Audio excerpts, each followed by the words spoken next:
Salve, salve, gurizada! Ângulo terceiro ano 2020, o ano do coronavírus aí. Nós vamos começar a aula 16, as aulas 16 e 17, porque são as aulas de poesia romântica.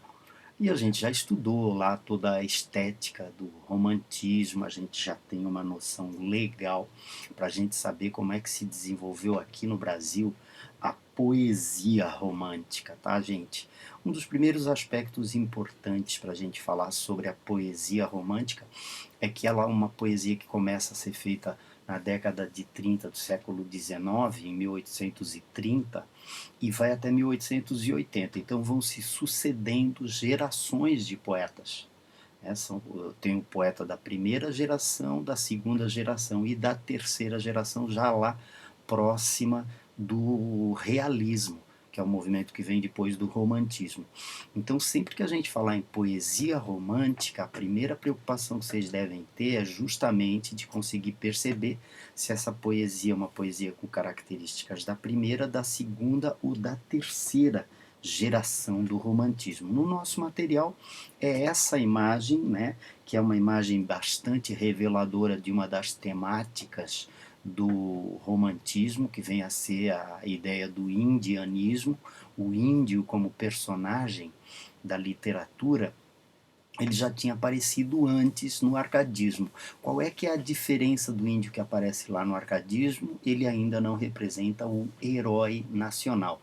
Esse pintor aqui, que inclusive é catarinense, o Vitor Meirelles, tem uma história grande, de grandes quadros românticos. Aqui pinta o quadro de uma história que da época do Brasil colonial ainda, né, Moema, que é uma figura indígena aí bastante conhecida da nossa literatura.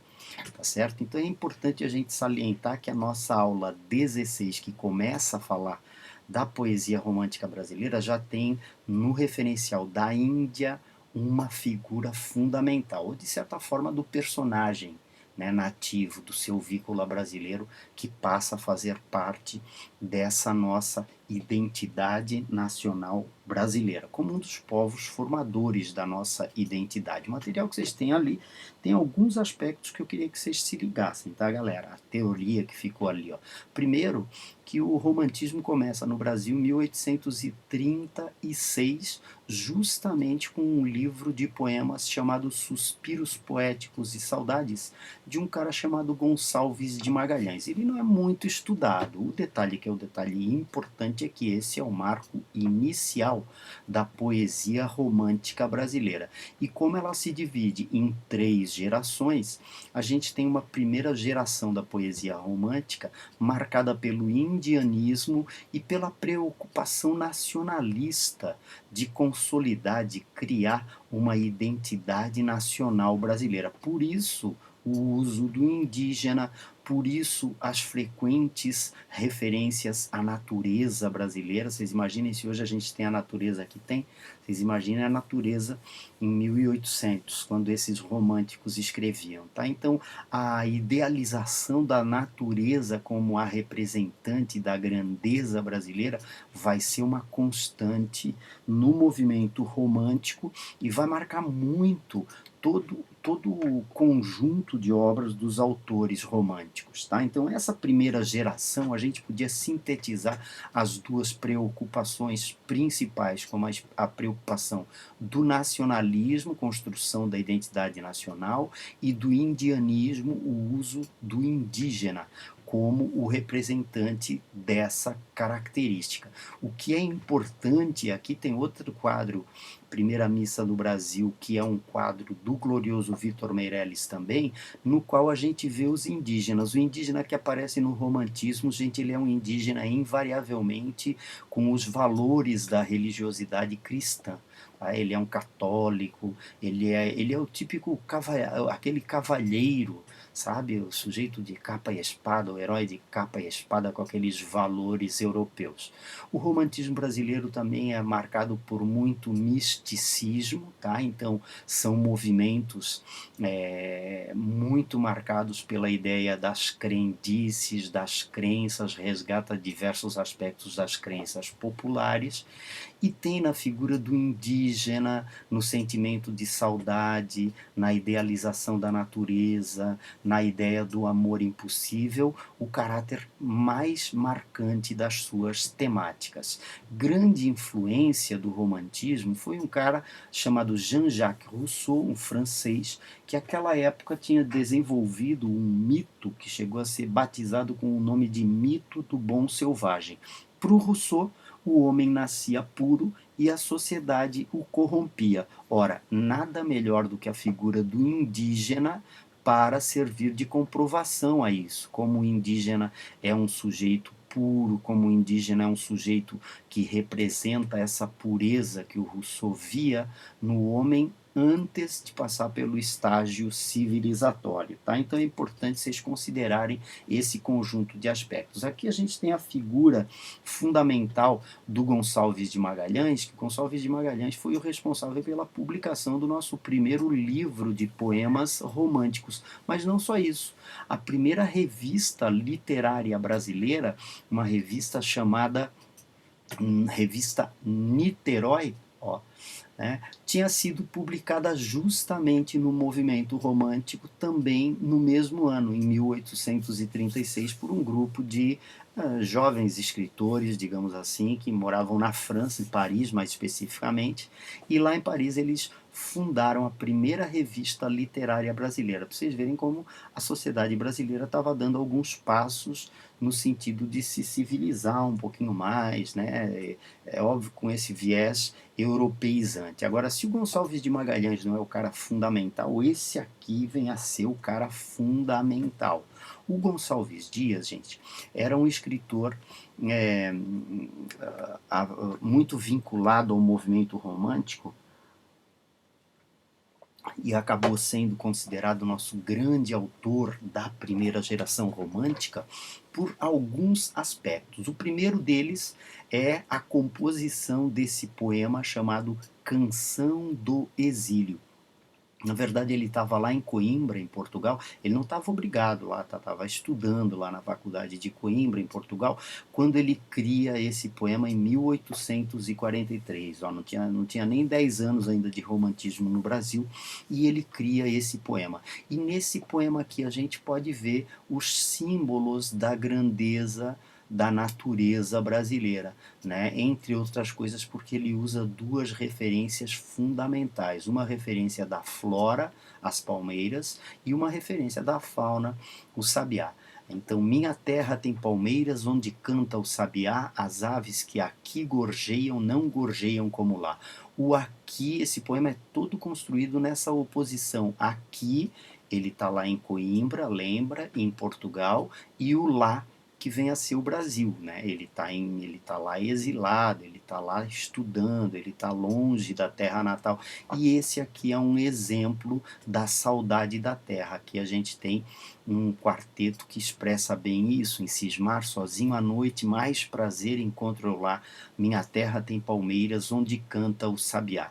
É importante a gente salientar que esse texto do Canção do Exílio ficou tão famoso, mas tão famoso, que inclusive um trecho da nossa letra do hino nacional vai resgatar uma passagem. Essa passagem aqui, que todos nós, quando cantamos o hino nacional, nosso céu tem mais estrelas, nossas várzeas têm mais flores, nossos bosques têm mais vida, nossa vida mais amores. Aqui aparece perfeitamente a ideia da idealização da natureza, uma das características da poesia nacionalista do Gonçalves Dias. Mas ele não esgota esse viés nacionalista exclusivamente com Canção do Exílio. Tem um outro poema dele muito famoso, que é um grande poema épico. Esse poema épico tem como herói um sujeito chamado Ijuca Pirama. Esse aqui é o nome do herói, ó. Ijuca Pirama significa aquele que deve morrer em Tupi-Guarani. E aí eu queria que vocês se ligassem se o título do poema é Ijuca-Pirama, um nome em Guarani, significa que em Tupi, significa que ele foi lá buscar e pesquisou verdadeiramente a trajetória dos indígenas, a linguagem dos indígenas, os hábitos dos indígenas, entre outras coisas, para fazer um poema épico de acordo com a temática indianista.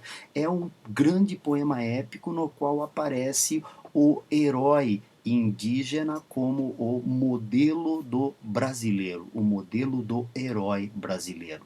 E eu queria chamar a atenção de vocês para esses versos aqui que são muito famosos, porque o Ijuca Pirama, na hora da morte, ele tem que cantar um cântico no qual ele prove a sua bravura. Ele vai ser devorado, ele foi capturado, ele vai ser devorado como um bravo, né? E é uma morte do bravo. E ele, na hora de cantar esse canto de morte aqui, é essa a estrofe: meu canto de morte, guerreiros, ouvi, sou filhos das selvas, nas selvas cresci, guerreiros descendo da tribo Tupi, da tribo pujante que agora anda errante, por fado inconstante, guerreiros nasci. Sou bravo, sou forte, sou filho do norte, meu canto de morte, guerreiros, ouvi.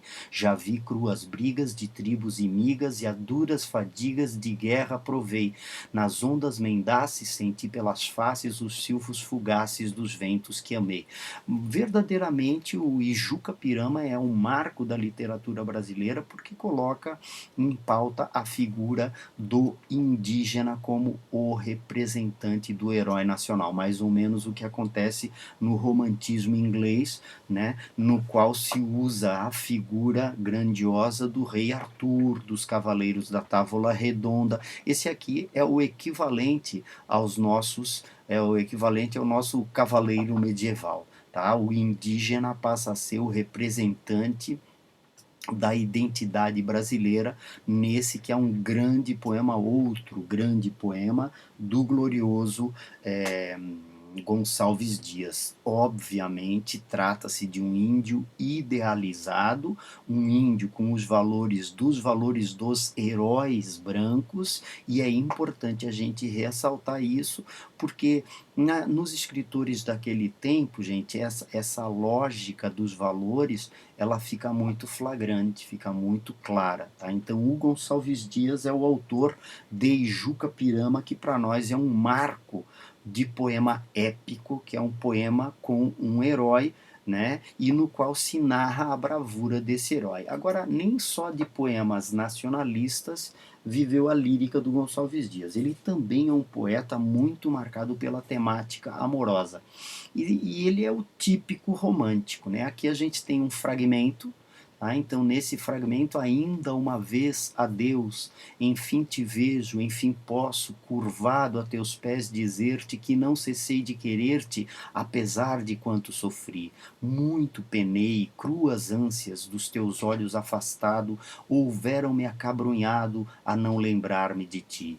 Ainda uma vez, adeus. Muito importante nesse poema a gente perceber que ele trata do amor como um desencontro. O amor é sofrimento, o amor é desilusão, é uma das marcas do lirismo amoroso do Gonçalves Dias e é uma das marcas dos poetas românticos de primeira geração. Então é importante a gente levar em conta que no conjunto da obra o Gonçalves Dias vai ser responsável por esse aspecto sempre importante para a gente realçar, que é o aspecto do amor como desencontro, amor como dor, amor como esse tipo de caráter assim de tristeza, melancolia, o que é, né, diga-se de passagem, uma das características dos românticos, tá?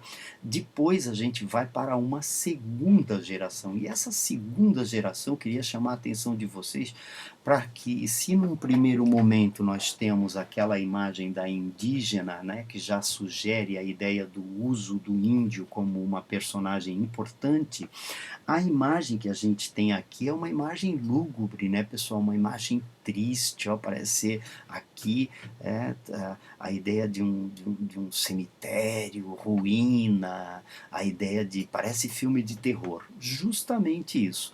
Os filmes de terror, ou não filmes, porque a gente não tinha cinema, mas os romances, os contos de terror, eles começam a crescer no gosto popular justamente durante a segunda geração do romantismo brasileiro, essa segunda geração do romantismo brasileiro que a gente chama de geração do mal do século, ou também geração do byronismo, e é totalmente diferente da primeira, tá? Os poetas, os escritores são infinitamente mais pessimistas, mais negativistas e tal, e essa ideia que expressa essa imagem aqui do pintor alemão Caspar Friedrich, entre outras coisas, porque já remete à ideia da morte, à ideia da ruína, à ideia do fim, à ideia da tristeza, à ideia da aridez, que é muito típica dessa segunda geração. Epson, mas de onde veio isso? Bom, isso veio muito da influência do romantismo alemão e também do romantismo inglês. Esse cara aqui era o grande ícone dos poetas de segunda geração, um cara chamado Lord Byron, e ele vem a ser justamente aquele escritor assim que defendia a tese de que mais valia viver 10 anos a 1000 do que 1000 anos a 10. Então era um sujeito assim libertino nos costumes, nunca se casou, viveu com muitas mulheres, dado a farras, a bebedeiras e tal, e esse tipo de coisa. Então, o Lord Byron vem a ser o poeta que inspira grande parte dessa geração que a gente chama de geração do ultrarromantismo, a segunda geração, que é a geração da poesia romântica marcada por um sentimentalismo exacerbado. O que é sentimentalismo exacerbado? É o mais exagerado que vocês possam imaginar. Tá? É aqui que começa a aparecer uma verdadeira onda de suicídio entre artistas, mas entre também os fãs desses artistas. Tá? E porque qual é que era a razão disso acontecer tanto? Entre outras coisas, o artista da segunda geração ele percebe que ele não vai conseguir mudar a realidade. E como ele não vai conseguir mudar a realidade, nasce um sentimento muito forte de tédio, ou o que também durante muito tempo foi chamado de spleen. Tá? Esse sentimento de tédio, essa melancolia exagerada desses autores, é que vai fazer eles fugirem para as bebedeiras, fugirem para as orgias, às vezes eles vão fugir para a infância, né, idealizando a infância como aquele lugar da pureza e tal, mas não tem como, gente, é uma geração muito marcada pelo pessimismo e pela morbidez, essa ideia assim de que a morte pode ser uma saída honrosa, uma saída digna, e às vezes a única saída digna vai ser justamente o suicídio. Então a gente diz que essa geração é uma geração escapista, que busca fugir da realidade, às vezes através da morte, mas às vezes através do sonho e dos relatos fantásticos. Eu queria dar o toque para vocês que o grande romance chamado Frankenstein é um romance justamente associado a essa segunda geração romântica. Lembra aquele romance, né, que conta a história do cara que queria dar vida a um cadáver? Pois é a marca dessa segunda geração romântica. E por vezes assim aparece nos textos dos caras também muita ironia, tá? É uma maneira também de fugir da realidade. O Álvares de Azevedo, que é o nosso primeiro grande poeta dessa geração, ele viveu pouquíssimo, ó, gente. Ele morreu com 20 anos de idade. Ainda assim, é o responsável por escrever o primeiro grande sucesso da prosa romântica brasileira no subgênero conto, né, no subgênero pequenas narrativas. Ele escreve, muita gente classifica isso como uma novela, né, mas dá para a gente classificar também como um livro de conto. Ele escreve Noite na Taverna e é o nosso primeiro sucesso em termos de conto da prosa romântica brasileira. Vamos dar uma olhadinha nos poemas dele para a gente ver como é que se pronuncia essa ideia da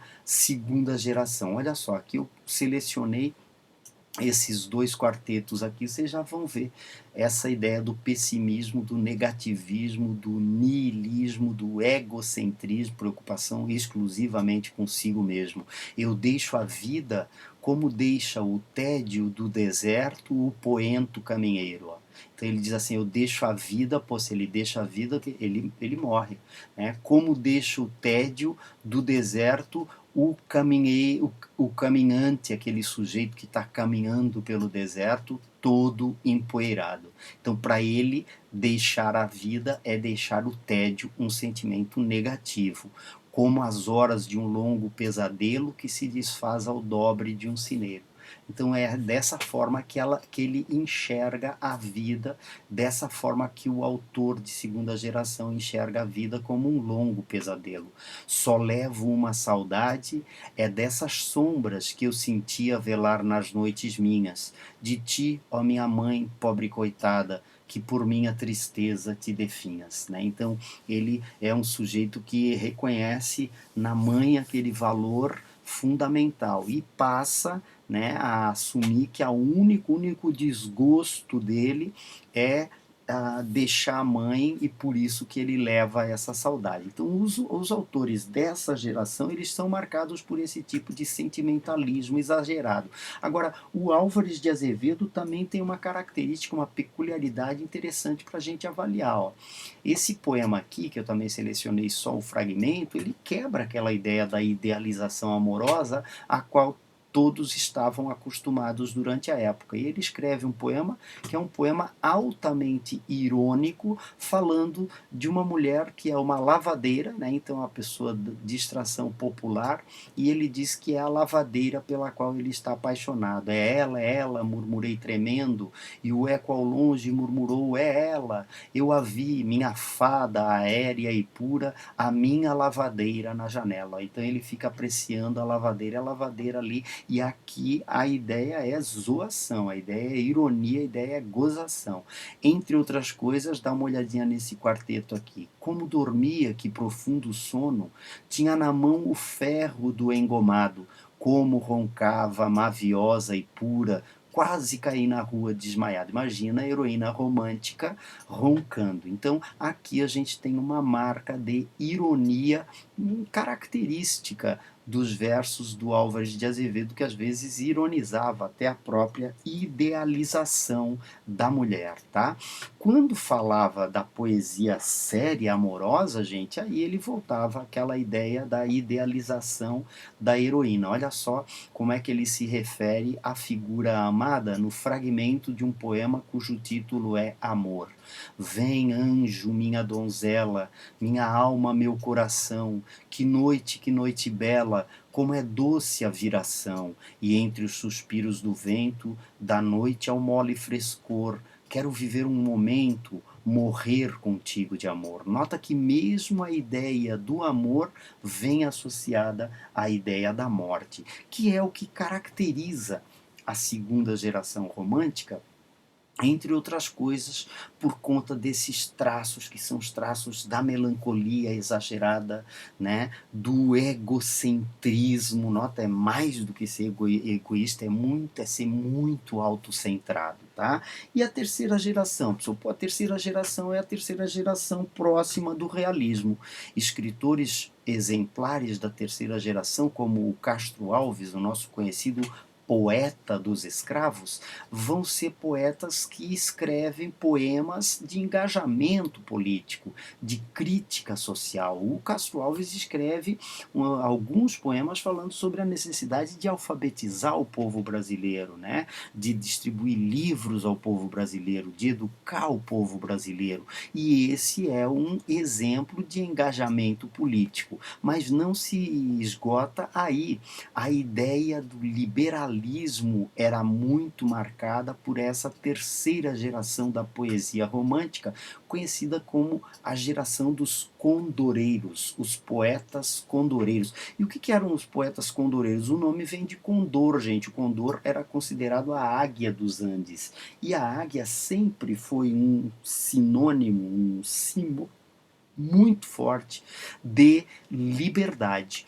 Poetas como Castro Alves olhavam para o Brasil, um país escravocrata, e aí também vão se envolver com a luta abolicionista, tá? Então, esses aspectos aqui são aspectos que a gente já poderia até classificar como aspectos pré-realistas. E na poesia amorosa, pessoal? Na poesia amorosa vai aparecer um certo sensualismo maduro. A gente diz que é uma poesia afirmativa, é uma sensualidade ativa, né? No sentido de que essa sensualização acaba se realizando, ou seja, o amor sensual acaba se realizando, tá? E é considerado o nosso grande poeta libertário por conta dos diversos livros de poesias que escreveu sobre a libertação dos escravos. Lembrem-se, gente, os caras estavam num momento romântico em que a águia, que era o símbolo da liberdade, o condor dos Andes era o símbolo da liberdade americana, e viam ali essas cenas aqui dos navios negreiros aportando no Brasil, trazendo escravos, o último país escravocrata da região. Quer dizer, esse sentido, esse aspecto acabou abalando muito a vida desses poetas da terceira geração, a luta pela abolição e também a luta republicana, tá, galera? Esses caras eram entusiastas da liberdade republicana, do voto e esse tipo de aspecto democrático, os valores democráticos desembarcam praticamente no Brasil com os poetas da geração do Castro Alves. Aqui eu tenho um fragmento para vocês do grande poema chamado Navio Negreiro. E nesse grande poema chamado Navio Negreiro, o que a gente vê é um poeta que ele está de cavalinho em um albatroz. E esse albatroz, ele é o quê? Ele é a águia do oceano. Então ele é o condor dos mares, tá certo? Desce do espaço imenso, ó águia do oceano, desce mais, ainda mais. Não pode olhar humano como o teu mergulhar no brigue voador. O brigue é navio. Tá? Um navio que está andando a uma velocidade, navegando a uma velocidade muito, muito, muito alta, mas que vejo eu aí, que quadro da amarguras, é canto funeral, que tétricas figuras, que cena infame viu, meu Deus, que horror. Olha a religiosidade do romântico se expressando no chamamento a Deus. Era um sonho dantesco o tombadilho, que das luzernas a vermelho brilho, em sangue a se banhar, tinir de ferros, estalar de açoite, legiões de homens negros como a noite, horrendos a dançar. Aqui nessa parte do poema, ele faz uma descrição do que era o tombadilho do navio, dizendo, entre outras coisas, que dada a tortura sobre os escravos, a violência sobre os escravos com o açoite, com a chibata, com o chicote, o sangue acabava tornando ainda mais rubro, tornando ainda mais avermelhado o pôr do sol. Então é importante a gente perceber que esses poetas como o Castro Alves, eles tiveram uma atuação bastante política. E por que tiveram essa atuação bastante política? Porque já estão percebendo, entre outras coisas, ali, né, logo depois deles, o surgimento de um outro movimento chamado de movimento realista. Então é uma crítica ainda romântica, ainda idealizada e tal, emotiva, né? Mas é uma crítica já social bastante clara à ideia da escravidão, tá? Por outro lado, na lírica amorosa, no poema amoroso do glorioso Castro Alves, a gente vai ter exemplo nesse pequeno fragmento aqui do poema Boa Noite. O Castro Alves, galera, ele se envolveu com uma atriz portuguesa, essa atriz portuguesa Eugênia Câmara, com quem ele teve um tórrido amor ao longo de um bom tempo. E ela era 10 anos mais velha que ele, inclusive, tá? Então não cabia a ele pegar e construir aquelas heroínas idealizadas e intocáveis, o anjo lá que o Álvares de Azevedo usava, aquelas figuras angelicais românticas, né? Ele estava namorando com uma mulher que era uma mulher vivida, essa Eugênia Câmara. E aqui nesse texto a gente vê isso. O eu lírico se despedindo da amada, esse poema. Boa noite, Maria, eu vou-me embora. A lua nas janelas bate em cheio. Boa noite, Maria. É tarde, é tarde. Não me apertes assim contra teu seio. Boa noite, e tu dizes, boa noite, mas não digas assim por entre beijos, mas não mo digas descobrindo o peito, mar de amor onde vagam meus desejos. Então é óbvio que a gente vê aqui referências que são referências bem sensuais. O seio, a ideia de por entre beijos, a ideia de descobrindo o peito, a referência claríssima ao desejo sensual, tudo isso torna essa uma poesia de sensualidade mais afirmativa, de erotismo mais afirmativo. E é isso o que vai caracterizar a nossa terceira geração, já tão próxima do movimento realista. Tá certo? Essas três gerações de poetas românticos frequentemente aparecem nas provas justamente tendo cobrados esses aspectos sobre os quais eu chamei a atenção. Mas não cabe vocês se esquecerem que a gente, na estética romântica, viu um conjunto de características que, de certa forma, ele vai se disseminar pela poesia brasileira de 1830 até 1880, quando começa o realismo brasileiro. Tá legal? Queria pedir para vocês fazerem as lições e, por favor, fotografarem e mandarem para mim, enviarem para mim, tá? Que a gente está controlando agora a chamada de vocês, eu também, inclusive, controlando a chamada de vocês através das fotografias dos exercícios finalizados. Um abraço para vocês, gente, uma boa semana e até a próxima.